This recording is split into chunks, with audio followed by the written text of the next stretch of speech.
Good evening, ladies and gentlemen.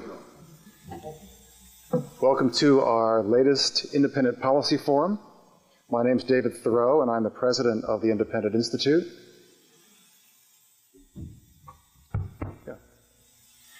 We're delighted that you could join with us this evening. I think we have quite an interesting and provocative program, very timely for those of you who follow high technology media and public policy comes and goes. Those of you who are not familiar with the Independent Institute, hopefully you all got a packet. There's background information about our program, including membership and subscription opportunities. I want to point out the new issue, by the way, of our new journal, which we started a while back. And I'd say it's a rather eye-catching cover. The issue has the cover story called Watching You, subtitled Systematic Federal Surveillance of Ordinary Americans. And anyone interested in privacy, I strongly recommend that you take a look at that. The Institute itself is a scholarly public policy research institute. We produce many books in addition to the journal, many other studies and conference and media programs based on that work. Our interest is not to mimic or get involved in political intrigues or political battles. Our interest is to try and get to the heart of public policy disputes and the actual effects of government on these problems.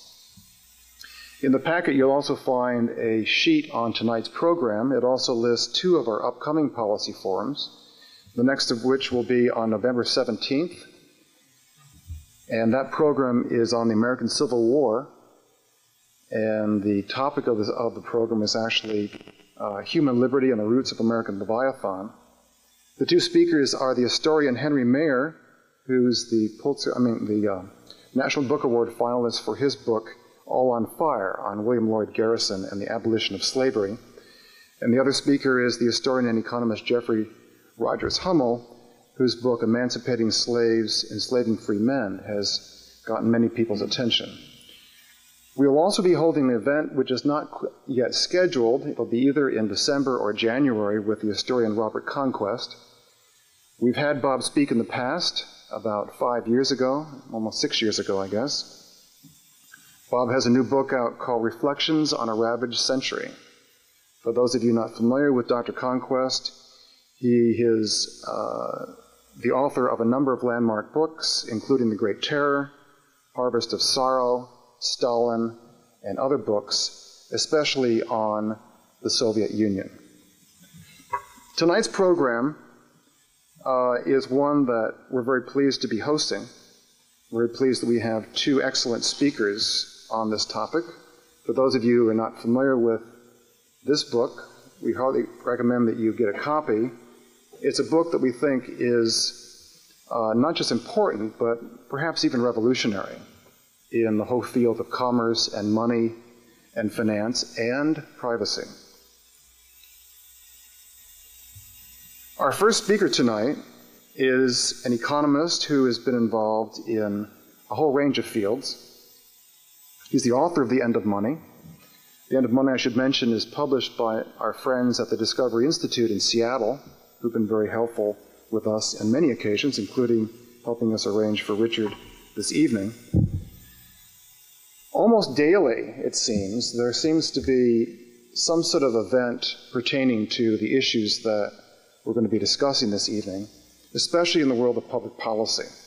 Many of you may remember the recent proposal and the fight to stop a program called Know Your Customer, which was a series of regulations that would have dramatically changed people's financial situation as far as the government's involvement, at least monitoring-wise. But it seems like there's almost a daily proposal, or we hear of reports of discussions of proposals for the government to monitor financial records, to wiretap, to monitor email, to censor the internet, to tax website transactions, and so forth. Indeed, the prospects of a world in which private transactions are uncontrollable by government is something that many politicians and bureaucrats are not too pleased about. The procedure we're going to use tonight is I'll first introduce Dr. Richard Rahn, and he'll be followed by our second speaker, Peter Thiel, and afterward we'll have questions from you for both speakers. Richard Rahn is President and Chief Executive Officer of Novacon Limited and Senior Fellow at the Discovery Institute. Dr. Rahn formerly served as Vice President and Chief Economist at the U.S. Chamber of Commerce and Editor-in-Chief of the Journal of Economic Growth. He received his PhD in Business Economics from Columbia University, and he served as the U.S. co-chairman of the Bulgarian Economic Growth and Transition Project. He's also been Executive Director of the American Council for Capital Formation in Washington. He's also been Washington Economic Consultant for the New York Mercantile Exchange, Professor of Management and Head of the Graduate Department of Management at Polytechnic University. He's been National Executive Director of the Ripon Society and a member of faculties at numerous universities, including Florida State, Rutgers, George Washington, and George Mason University. Richard is someone who has been a leading light in a whole number of cutting-edge economic areas, but I'll let him discuss one tonight. So I'm very pleased to introduce Dr. Richard Rahn.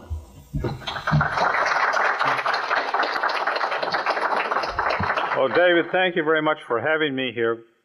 I've been very impressed with the work of the Discovery Institute, and particularly your new journal here. I thought the one I was in honor of me, but as David mentioned, I live in Virginia, but I work in downtown Washington, and I recently became aware that I spent much of my working life within 6 blocks of the White House. It's been the longer 6 blocks in the last 8 years than it had been previously, or last 7 years, I guess it's been now. Washington is that place where our former esteemed mayor once said, the crime rate in Washington wouldn't be bad at all if it wasn't for all the murders. Tonight I'm here to talk about the future world and the future of money specifically. And my interest in the topic goes back many years, and the great Nobel Prize-winning economist Keynes had talked about the denationalization of money, of currency, and this seemed somewhat futuristic, and a number of us had sort of played with the notions for many years. Hayek, who did I say? Keynes, no. I'll tell you what happened. I was talking tonight to Bert Knapp. He told me he knew Keynes. That's why I was thinking about Keynes. Of course, it was Hayek, Friedrich Hayek. And I never knew Keynes. Keynes died a long time ago. Bert remembers him, but I don't.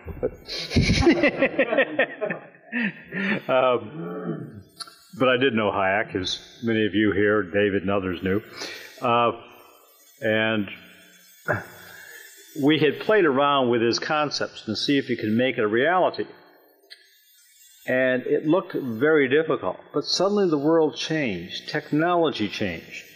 And we had the development of the Internet, low-cost computing power, sort of the end of bandwidth, and by that I mean low-cost international telecommunication. In fact, with the Internet, it's getting to be almost free. The rise of public key encryption. All these things came together. And so what Hayek had talked about suddenly was possible. And when I was working in Eastern Europe, in Bulgaria and Hungary and Estonia, and particularly Russia and the former Soviet Union, we were trying to see how we could create new payment systems. In these countries, there were no checking systems. There were no clearing systems, as those of you who know about banking at all. Nobody had checking accounts. Everything was done in cash. It was a very primitive economy in many ways. So we thought, well, maybe we'll just skip checks altogether and go right to electronic commerce. And that caused me to start investigating what was the state of the art, looking at things like smart cards and other types of digital transfers. And then I found that virtually nothing was being written upon this in the standard economic literature. The Journal of the American Economic Association and others were not talking about this. But in places like Wired magazine, they were. And the people who were doing that understood what the technologies could do, but they didn't understand much about international monetary mechanics. So I tried to bring them together all in this book, along with looking at the various public policy issues involved. Now, this stuff that we all carry around here with us, you know, here's a dollar bill. This one is an old one.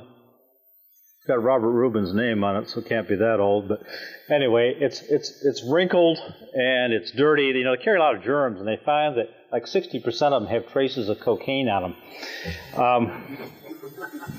So if they ever want to bust you, they just pick up your money and say, aha, there's a trace of cocaine, because virtually all money has it. But this is a rather primitive way of doing things, and it's even worse with coins. You know, we all carry around some of these coins, and you never have the right set of coins and these things for the vending machines or the parking meters or the other things where you need them. Of course, in the digital age, all that can disappear, because we can go to smart cards, which is nothing more than like a credit card with a chip in it, where you can actually put the money in a card we call a cash purse. But the really radical change that's taking place is real-time settlements. The reason you have this stuff is this is a non-earning asset. And even with low levels of inflation, you lose 1 or 2% of the value of it each year. And most of us carry around some quantity of this stuff.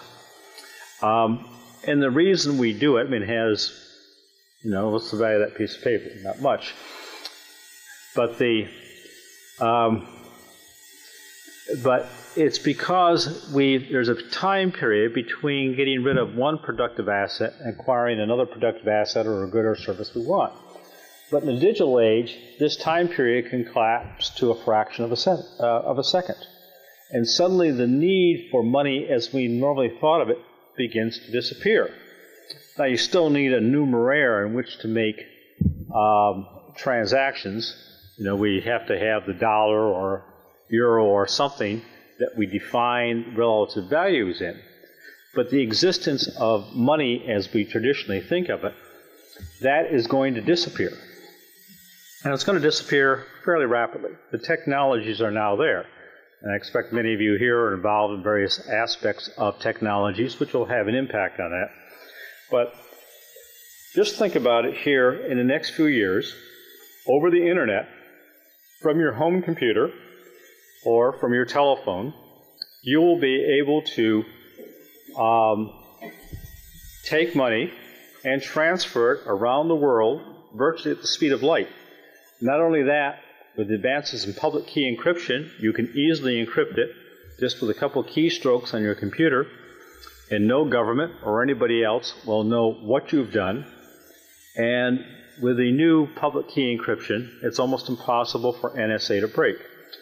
Fortunately, being in Washington, I had access to a lot of high-ranking CIA and NSA people and others who are sort of panicked about this development, because in the old days, if somebody wanted to tap your phone, it wasn't done as it was done in the movies. You know, they didn't have to have somebody break in your office to tap your phone. It was all done down at the telephone company. People don't realize that. They got a court order, and the telephone company was all set up, and on the old analog systems, they basically just listened in, and they knew what was going on.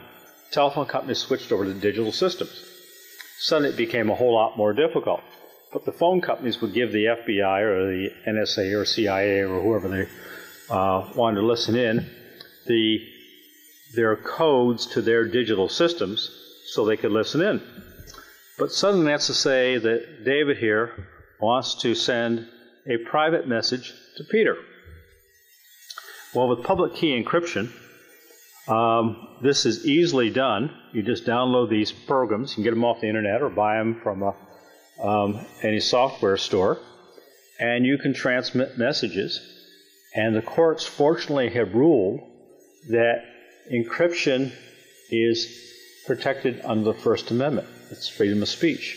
And so you can use whatever level you want, and for all intents and purposes, two of you can have messages that NSA or nobody else, clearly the FBI, cannot break. The Clinton administration and Janet Reno's Department of Justice came up with a proposal a couple months ago. They said, well, this is just terrible. We can't let this happen, have people have private conversations.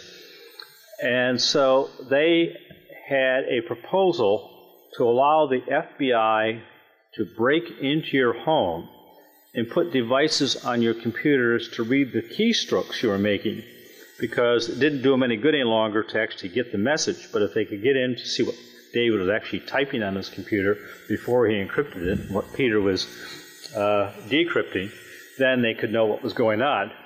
Well, fortunately, we still have enough people in the Congress who said this was outrageous, that would not go anyplace, and the administration seems to have backed off on it. But this is the continuing struggle between financial privacy and these new technologies, because these new technologies will be very liberating.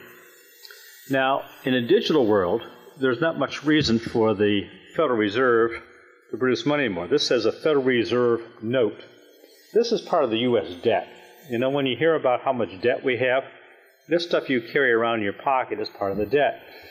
And just as an aside, I've been sort of interested in all these folks talking about paying off the federal debt. Well, if we paid off the debt, what would we use for our money? But I don't think you have to worry about that. But we won't have a need for Federal Reserve notes. And most of the money will be supplied by private institutions. Now, it doesn't have to be supplied by banks.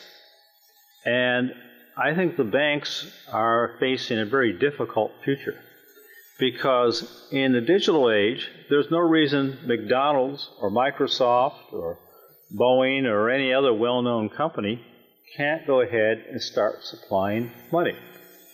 You know, before we had the Federal Reserve System in 1914, and I know Burke remembers this, but then we had most of the money in the U.S. was privately issued and by individual banks. Now, the federal government defined the dollar, you know, in terms of gold or silver. They had a variety of things over time. But the government defined what the value of the currency was. But most of the money was actually issued by banks. And well-known banks like Citibank or Bank of America or so forth, their money would trade at par. And a lesser-known bank, they might have a discount on it. But the same thing is likely to happen in the digital age. I'm not sure how all this will sort off. But if you had something that said a McDonald dollar, well, most people figure McDonald's is probably a pretty strong corporation. You're surely familiar with the name, and you'd probably be willing to accept them. Much like the frequent flyer miles that airlines now have. And they're starting to be used for not just airline purchases, but for other products. They're beginning to hit. Huh? Well, no, not yet. But they're beginning to expand out. And what I think you'll see is companies, maybe like a McDonald's, I know Burger King's already done one experiment, with a frequent purchase program where they give you a smart card and you can get, what's it, Whoppers at Burger King, right? You get 5, I'm trying to remember what all these, which fast food franchise has which, but you can get like 5 Whoppers for the price of 4 if you have the smart card and you buy smart cards for other people. But there'll be a tendency to allow these to be used for other purchases. So it'll evolve in a number of different ways. In Europe, it's much more evolved than it is here in many countries. Places like Finland, you can use smart cards and parking meters. But just think of something like a vending machine. Vending machines have these electromechanical devices in them for putting dollar bills in, and like a wrinkled old dollar bill like this will probably be rejected. These things break down. Drug addicts and thieves break into them. And they're expensive to maintain. They're expensive to produce. But if you go into the digital world and you just stick a card in, or you just flash your card by it, because some of them can be read by infrared, and that just takes out the 75 cents or $1 or whatever it is for the item you want on the vending machine. The vending machine has digits in it. There's no incentive for anybody to break in. These little card reader writers are a fraction of the cost of the electromechanical devices we now use. Think in parking meters, where you don't have to run out every few minutes and put new quarters in the thing. It's timed. That's already done in Finland and a number of other places. So we have this radical new world which is well on its way, and it's going to be a much better world. Now, when I talk about this and I say that we won't move totally to digital money unless we have the same degree of anonymity as we have with this. And people want to make a number of anonymous purchases. both for good and not so good reasons. But you don't want to have a trail for everything you produce or everything you buy. At least most people don't. And when David wants to pick up his copy of Hustler, he may not want Mary to see that on his credit card. And is that true? Yeah. So he probably uses cash when he does that. And people have lots of reasons of not wanting to have a total electronic trail of everything they buy. And so I think it's very important we maintain the anonymity. You got to have the privacy. You don't want to have total big brotherism. Now, there are a bunch of people in Washington, Justice Department, the FBI, and other places say, oh no, this is terrible. We want it to know what everybody earns. We want to see every cent that goes into them and every cent that goes out. I think our founding fathers would be appalled at this concept, but these are the kind of battles that are going on. And they've resisted the movement towards anonymous digital money systems. I got sort of fed up with listening to their arguments of how we can't have anonymity, and they usually say because you increases tax evasion and money laundering and drug dealing. So I looked up the data. Last year, 932 individuals were convicted of money laundering in the U.S. 932. Our population is 270 million. We had 18,000 murders. Now, how many of those people were killed because somebody was trying to take somebody else's this stuff? Good share of those. We had several million robberies, several tens of millions of thefts. Most of it was trying to get this stuff. If you go to a digital world, you greatly reduce the opportunities for crime. The convenience stores, the all-night convenience stores, the gas station, banks, and so forth, which are prone to having people come in with guns to hold them up. If there's no money there, what are you going to steal? Now, you can steal somebody's smart card, but you can have any degree of security you want on a smart card. You can have them, so if somebody steals it, they can use it. Or you can put a PIN code or a thumbprint or a voice print or facial profiles, all kinds of things you can do with them, whatever level of security you want. So I think that the argument about crime is bogus. It is basically a battle over big brothers in Washington wanting to monitor every bit of your behavior. This history of looking into people's bank accounts is quite new. Traditionally, and again, Burke remembers this, that gentlemen did not want to, gentlemen didn't read other gentlemen's mail, and they didn't look into their bank accounts. That was considered privacy. And actually, from the time of the Magna Carta in our Anglo-Saxon tradition, we had this concept of privacy. And governments had not had the authority, generally, to look into people's bank accounts. That changed in 1933. Hitler's Germany was the first country to put down a law to deny financial privacy. It was a decree made by Hitler in 1933 called for the protection of the state and the individual. For your protection. Doesn't this sound sort of familiar? And so this gave the German government the right to look at everybody's bank account. And this is the thing that caused a lot of Germans, particularly German Jews, to move their money out of Germany to Switzerland and other places to try to hide it from the authorities, because it was setting up for seizure. Again, as a little aside on this, you might have been reading these stories about the Bank of New York and this Russian money laundering thing. I'm willing to bet that virtually nobody will get convicted of money laundering, because I've read through a lot of this. This is basically flight capital. I've been to Russia 31 times in the last 9 years. I know the country fairly well. I've been all over it. I've been an economic advisor there. The Russian government has stolen the savings of the people at least 3 times over the last dozen years. They've stolen it by inflation. And when you have hyperinflation, that's the government doing nothing more than stealing the money. So you've had some poor Russian woman who has saved up for many years, put her money in a state savings account, and that has been her little nest egg. And 3 times in the last dozen years, it's been totally wiped out. So any sensible Russian, of course, is going to put their money in dollars. Most Russians hold currency. In fact, 70% of the U.S. currency is outside the country. They want to get their dollars, not only in Russia, they worry about them being seized there, but of course they want to get them out. That is sensible. If you were faced with the same kind of economic situation in Russia, you would also want to get your money out. Now, I don't think the people who want to get the money out are the criminals. I look at the government as being the criminal. And we get this all backwards, because the government has been engaged in theft. And inflation is theft. We can spend a lot of time on this, but I think probably most of you are well aware of that phenomenon.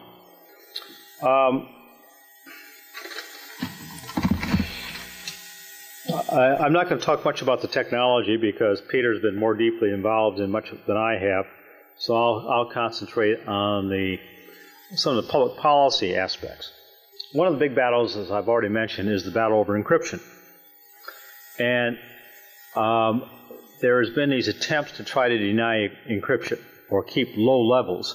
And if you have a low enough level of encryption, then of course the FBI or the NSA or others can get into it.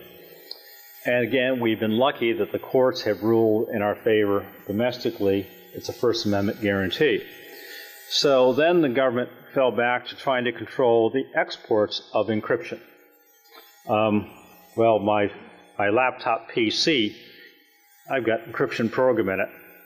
Now, if I took that out and took it overseas, now they actually say I can have it in my laptop for my own personal use even when I'm traveling. But if I sold it to somebody, then I could be in trouble.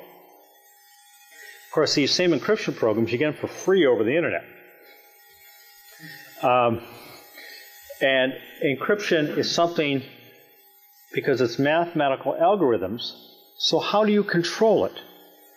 I first came aware of the stupidity of the government's position, I think it was back in about 94, that we were trying to set up electronic payment systems in Russia and moving to smart cards and so forth. And I was working with a Russian smart card company. It was providing software for the reader-writers and things. And they wanted the up-to-date stuff on encryption. There's a guy named Bruce Schneier that probably many of you know, who has got the sort of basic Bible of encryption. So I said, I'll bring his book over. It was a big seller here in the U.S.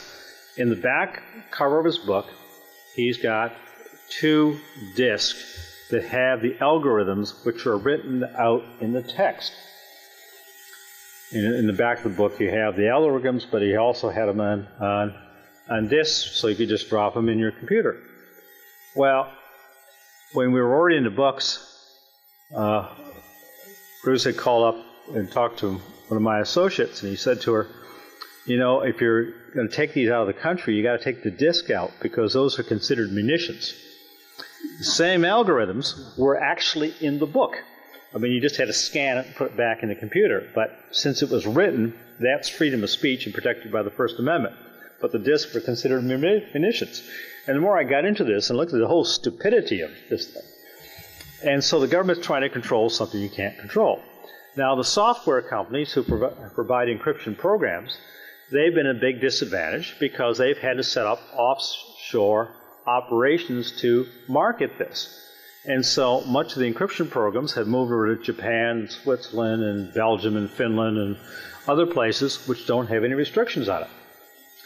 And finally, the administration seems to be beginning to back off on it. But it's much like so many things in Washington, the people are brain dead. It's much like prohibition. I mean, prohibition clearly couldn't work because there was a demand for alcoholic beverages. I know that shocks you. But there was a demand for alcoholic beverages. And people knew how to make wine. They knew how to make beer. Bathtub gin. I'm not sure I know how to make bathtub gin, but yeah, but I'm a Virginian and we're slow to learn these things. But anyway, all this was out, and of course it was ludicrous that if there's a demand, the supply isn't going to be there. And there's a demand for high-level encryption, and people are going to get it, and it's easy because the basic fundamentals of how you do public key encryption now are known. If any of you are interested, there's plenty of books out there on it. I've got some of them referenced in my book. But this was there's a whole loony policy in Washington. The other big battle, of course, is over bank secrecy. We have something called the Bank Secrecy Act passed in 1970. But in typical Washington fashion, the Bank Secrecy Act is actually the Anti-Bank Secrecy Act because it forces your banker to spy upon you. It prohibits banks from giving bank secrecy, even though it's called the Bank Secrecy Act. And originally, they had a limit of $10,000 in cash transaction, and there was these currency transaction reports the banks had to file, and that was in 1970, would be equivalent to $40,000 today, but they kept lowering the level, and they made it 5 and down to 3, and then David talked about the Know Your Customer regs, which is going to bring it down to 0. When I was doing the book, I went around and talked to a number of bank compliance officers for big banks, and they were talking about the huge cost of having to train all their personnel to look for suspicious activities. You know, David, let's say he normally takes $100 of cash out a week for spending cash off a checking account. Suddenly, one week, David goes in and takes out $300. Aha! A suspicious activity. A report goes to Washington. And if the banks don't do that, they're fined. It's a huge burden. So I started looking at the cost of this for the whole banking system. Well, it ran into hundreds of billions of dollars. And then I looked at the number of convictions. Now, I calculated that the convictions seemed to cost more than $100 million when you look per conviction, if you looked up total public and private sector cost. And everybody was screaming about Ken Starr spending $44 million and he got 17 convictions. Well, FinCEN, the Financial Crimes Enforcement Network, is out there, and I think their numbers are like a $100 million conviction. And I've debated some of their people, and they've never come back with figures to prove me wrong, so I suspect my numbers are too low. The other area is taxation. And taxation, this is a fascinating problem. I assume that there's probably a libertarian leaning in this audience. No. Where'd you get that idea? Well, friends of David. Okay. David gave me 1 minute here. Let's see if I can do it all in 1 minute. Okay. This book. Now think about it. Let's assume I had written in London rather than in Virginia, and that I had a British publisher, but I had a printer in Toronto, Canada, a wholesaler in Memphis, Tennessee, that when I sold it through Amazon.com, a Seattle, Washington company with warehouses in Reno, Nevada, if a Virginia resident had been on vacation in Florida and with their portable computer had ordered from Amazon using a credit card, a Visa card on a Bermudan bank, now please tell me, who would have the right to tax the transaction, and how would you enforce it? And you've got all these states talking about internet taxation. There's a moratorium right now. It's lunacy. And last spring, the state of California, there was a group there formed a task force to come up with how they would tax it. Then they brought a few of us in, some of the fellows from the big accounting firms who were tax accountants and a few tax lawyers, and a couple of economists like myself who commented on this. And it took us about an hour and a half to take these people apart, not because we were so much smarter, but the problems of internet taxation are overwhelming. And you even have to have a massive violation of civil liberties, of monitoring everything. And the final word, since he's cutting me off here, is that think about the electronic age. If there is an electronic hole any place in the world, if any country, any place in the world decides not to go along with these controls, everything flows through it. And what this is going to force, I think, is a downsizing of government, which is good. And but we've got a huge battle in front of us because the totalitarian forces which reside in Washington, they don't even realize they're totalitarian forces. That's part of the shame of it all. They come up with these things and they don't realize they're Hitler Juniors. You know, they think they're doing it to help us. But we've got to, it is going to be a big effort over the next few years, and we have to win the battle. We've pretty well won the battle on encryption. It's not over yet, but pretty well won that. The bank secrecy, we've got a lot of work to do there. And the tax battles are the two big ones. And I hope you will all join in the fight. David, again, thank you. And tell everybody to buy this book. No, read the book. It doesn't matter whether they buy it. They just got to read it. It matters to me whether they buy it. It matters to us, too. Thank you very much, Richard. Our next speaker is, as you know, Peter Thiel. Peter is the chairman and chief executive officer of Confinity Incorporated. Peter's also been a research fellow here at the Independent Institute. He's the past president of Thiel Capital International. He's also worked as a derivatives trader at Credit Suisse Financial Products. He's been a securities lawyer for Sullivan and Cromwell. He's been a speechwriter for William Bennett, a law clerk for Judge Larry Edmondson of the U.S. Court of Appeals. Peter graduated Phi Beta Kappa from Stanford University, and he received his law degree from Stanford Law School.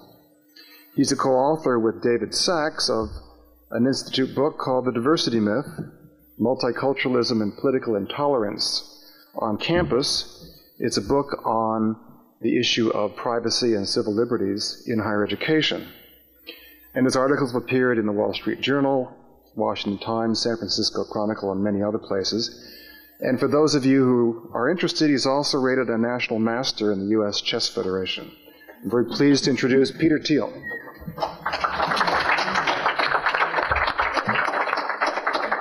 Well, David, thank you very much for that long introduction. I don't know if I gave you permission to go through my whole resume, but I guess you're not the government, so that's okay. Well, I want to thank the Independent Institute for putting this event on and giving us an opportunity to step back a little bit and think about some of the bigger kinds of questions that we deal with. You know, we often have these focuses on the immediate kinds of questions. If you look at the headlines in the news on a given day, people will not be spending a lot of time talking about digital money, and you always have sort of the urgent things displacing the truly important things. And I think this is one of the things that's quite big, quite important, and there are a lot of interesting questions it raises about the nature of money, about the nature of capitalism, politics, and the world. And so I want to step back a little bit today and look at some of these questions, talk a little bit about some of the technology that will be used to implement some of the changes we're talking about, and try to keep these things fairly brief and let you guys and gentlemen and women ask some questions at the end of the presentation. Money is one of those things that's very, I guess, it's something you see every day, but the more you reflect about it, the more mysterious it becomes. Your typical dollar bill, as Richard pointed out, has no intrinsic value, and yet it is something that people value extremely highly.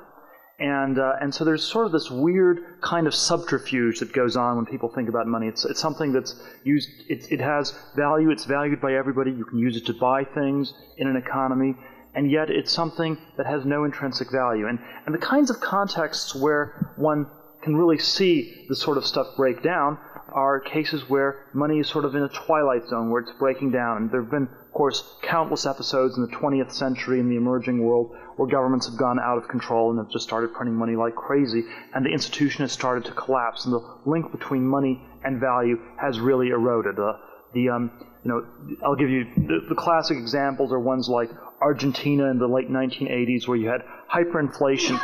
They had to raise prices in stores 3 times a day. The government was printing that much money.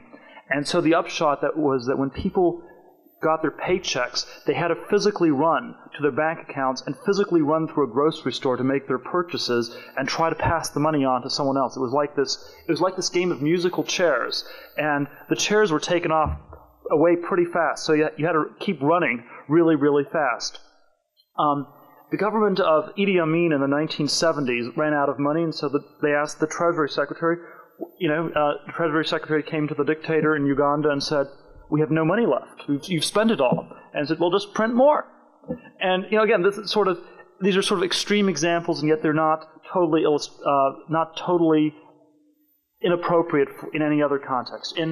I think perhaps the worst hyperinflation in the 20th century took place not in the Weimar Republic in Germany, not in Hungary, in the between wars era in any Latin American country. It took place in Yugoslavia, or Serbia in particular, in the 1990s, where in the course of the last 10 years, they've inflated the currency by 23 orders of magnitude, which means that one dinar in 1989 can buy about as much as 10 to the 23rd dinars would today. Now, periodically, they just lopped off a few zeros, and then they would reinflate, and they lop off a few more zeros. And so, Richard talked about the government basically stealing everything in Russia 3 times in the last 12 years. Well, if you think that every time one order of magnitude, it's like 90% theft, it's in pretty much they've stolen everything in the country 23 full times. And the remarkable thing is that they've gotten away with it. They've been able to sort of blame everybody else except for the government for 10 years. They've been quite effective in generating a series of scapegoats to divert people's attentions. I think sort of another example is Mobutu Zaire. In the late 1990s, they periodically flew in these jumbo jets from France where they had the printing presses. They didn't have nothing worked in Zaire anymore, not even the printing presses. So they had to fly in the jumbo jets with the physical currency. And by the time the government was coming to an end, they'd gone up to 1 million Zaire note. I don't remember exactly what the currency was called. And basically, people in Kinshasa and the capital were no longer accepting it as legal tender, because they were accepting 100,000 notes, but million, this just seemed like too much. And so they actually had to rent some more jets and fly to some local provincial capitals where people were a little bit more behind the times and were still willing to accept these million denomination notes. Now, these are sort of the extreme examples. When we talk about, but when we talk even about countries like the U.S., Western Europe, and so on, there has been a significant erosion of monetary value. And the single currency in the world that has been the most robust currency in the last half century is the Deutschmark in Germany. And even so, one Deutschmark today has only about 20% of the purchasing power of one from 50 years ago, around 1950. So it would only buy you as much as 20 pfennigs would have in 1950. With respect to U.S. dollars, it's about 10 cents on the dollar over the last, it's been inflated by about a factor of 10.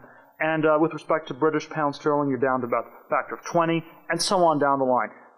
So it's the sort of stuff that happens on geological time. It's something people don't generally notice, and yet the musical chairs are slowly pulled away. And the fundamental problem, when we think about it, comes back to this initial paradox I started with, which is that money has intrinsically not very much value.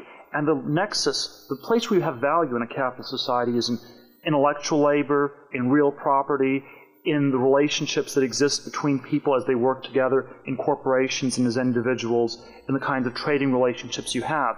And to the extent money is closely linked to that, it has real value. To the extent the link gets broken more and more, it has less and less value. And one of the questions is, and the sort of the fundamental philosophical question is, who gets to control that link between the medium of exchange and the goods that are exchanged? And to the extent it's controlled by governments, you can have governments where it erodes in small ways, like in Germany or the United States, or in very big ways, like in Zaire or Serbia in the 1990s. And to the extent it's controlled by individuals, it's likely that you can have a currency which is linked to real value and therefore does not erode at all. And what I want to sketch out is sort of the optimistic, futuristic scenario in terms of how we might be able to move from the world today of massive government and massive fiat money into a world in the early to mid-21st century where this will no longer be the case at all, and where it will be very, very different. I think one of the basic paradigm for thinking about this is as a reverse Grisham's law. Grisham's law is the law in economics which says that good money gets displaced by bad money over time. It comes from the Middle Ages when the sovereign was able to coin gold coins, and then every now and then he collected some in taxes and melted them down and coined coins with less gold content in them and had more coins to spend. And then people in the rest of the economy would gradually take the ones with the high gold content out, and so gradually the currency got worse and worse and worse. A reverse Grisham's law would work something like the following. It will be something where you have a choice between different currencies, and the choice is not left to the sovereign, but to the individual. And in a sense, the individual becomes sovereign and is able to make choices regarding which currency they want to take. And when the individual makes these choices, they will choose better currencies rather than weaker currencies. And there's sort of a two-step process that I think this will go through. The first step is one in which we will go from really bad currencies, like, let's say, the currency, the Serbian dinar or the Russian ruble, to currencies where the link is not quite as troubled, like, let's say, the US dollar. And then the second step is where we will get rid of currency in the fiat conventional sense altogether, and it will be replaced by some kind of asset classes on real assets. And I want to sort of suggest to you that this process is already quite a bit further along than people think on both scores. The first one, going from rubles to dollars, or from Zambian kwachas to dollars, or Brazilian real to dollars. The fact of the matter is that in many ways, given the global telecommunications network, given the interconnected world we live in, it is increasingly possible for people to substitute their currency for others. Richard mentioned the statistic that 70% of the U.S. physical currency is now held outside of the country. One of the remarkable numbers is in the case of Russia. It's estimated something like $40 billion in physical cash is held in Russia. Only about $180 billion is held in the United States. The Russian economy is about 1/10 the size of the U.S. economy, so that in effect a greater percentage of the Russian GDP today is held in physical U.S. dollars than of the U.S. GDP. And the same thing is true in a lot of these other emerging market countries. In China, the number is something like 30 billion U.S. dollars. India, it's 20 billion. Argentina, Mexico, 10 to 15. And what's basically happened in these countries is you have periodic currency crises in which the currencies collapse, and you have banking systems that are controlled by very corrupt political elites, and every few years the banks collapse. And in Russia, they actually managed to do both at the same time last summer, where not only did the currency become worthless, but for good measure there was none left. So you went to a bank and there was no currency left either. They managed to pull it was unusual. Normally you only have to do one or the other, but sort of they just for good measure they reduced both the currency and the quantity to zero at the same time. And so you have people holding physical dollars, and this dollarization trend is a very, very powerful trend. It's in Russia, in a lot of these countries, it's now basically legal for people to have dollars, and in other countries it's still very illegal, but it's basically just being done by everybody. There are, of course, massive problems with holding dollars. The big ones are, again, some of the ones Richard identified in terms of theft. It's dirty, it's not very fungible, and so on down the line. And one of the questions is, how do you move from these physical dollars to electronic dollars? I think the basic technology is going to take place on the Internet. I think the specific platform in the emerging world is going to be on a cell phone platform. If you look at the numbers, there are about 360 million, about 150 million online desktop-based accounts today. That number is projected to grow to about 350 million in the next 5 years. However, with respect to cell phones, Internet-enabled cell phones, they're just getting rolled out right now. They already have some significant penetration in Japan, in Finland, in Sweden. They're getting rolled out in Western Europe, the U.S. next year. The numbers are projected to grow from about 10 million Internet-enabled cell phones today to about 1 billion in 5 years. In 5 years from now, everybody who is a member of the middle class in the emerging world and in the developed world will have an Internet-enabled cell phone. And this sort of a in China, the number is projected to go to something like 300 million cell phones, most of which will be Internet-enabled. These people will have access to their bank accounts, and it will be very easy for them to move money into an account in a safe jurisdiction where the banks are not politically controlled, and they will basically be able to completely dollarize the economy. There will be no need to have any rubles or renminbi, and it will be non-traceable. No matter how illegal the Chinese Communist government says it is to hold US dollars, you will have a password on your cell phone, and the only way to stop this process would be literally to shut down the telecommunications network. And that's the kind of choice governments like China, India, some of these other countries are going to face. They will either have to shut down the telecommunications network and make it illegal for you to own a cell phone, or they will have to basically give up the kind of monetary sovereignty they've had and the enormous power that they've been able to wield as a result of this kind of sovereignty over the last many, many years. And I think this process is already full-fledged. The dollarization worldwide is going to be accelerated enormously by the technology. Now, the second theme is a little bit more speculative, and that is that getting rid of money altogether, going from digital dollars, from any kind of government-backed currency to purely private currencies. And what a private currency, or what private money, I think, fundamentally means is that there is no medium of exchange. You exchange value for value rather than exchanging value for something the government says has value for value. And whenever you have this intermediate step of the government saying something has value, that's where you have the subterfuge, the sort of legerdemain come in, the game of musical chairs, where every now and then a chair gets pulled out and it turns out that you're the one holding a dollar bill that's all of a sudden become worth a little bit less. And the kind of exchange of value for value, the classic model would have been some sort of a barter model. That obviously has enormous transaction costs associated with it. These transaction costs go down in a digital age. And the kind of model that I think is the most likely to take place is one where you have other kinds of financial instruments that are very, very liquid. The one I would cite in the U.S. would be something like an index on the S&P 500. Or some sort of generalized stock market index, where instead of having currency as being the place where you have value, it is in real property, real companies, things that actually have real value. And so that you might conduct business by trading not dollars, but trading little slivers of the S&P 500 or of particularly large stocks like Microsoft or something like that. My guess is that it might be the whole stock market as a whole, and that as you trade these things, that's where you have the kind that becomes in effect a de facto currency. Now, this is still pretty far-fetched, but it is not quite as far-fetched as you might think.